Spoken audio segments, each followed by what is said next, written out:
Hey everyone, welcome back to our channel. If you're managing files on SharePoint, especially in 2025 with all the new updates, knowing how to check your storage is a game changer. It helps you stay organized, avoid running out of space, and make smart decisions about your data. Today, I'll walk you through this step by step, so you can do it in just a few minutes. First things first, make sure you're logged into your Microsoft 365 account. This is your gateway to SharePoint and all its features. Once you're in, head over to the Microsoft 365 Admin Center. You can find this by going to office.com and clicking on the admin icon. It's usually in the app launcher.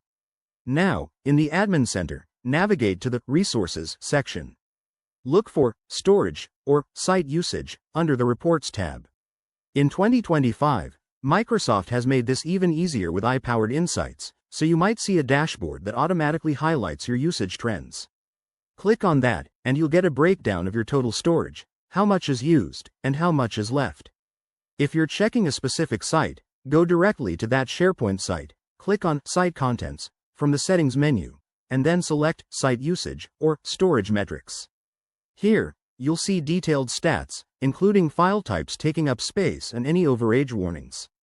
Pro tip: if you're low on storage, consider using the new 2025 features like auto-archiving or integrating with OneDrive for better space management.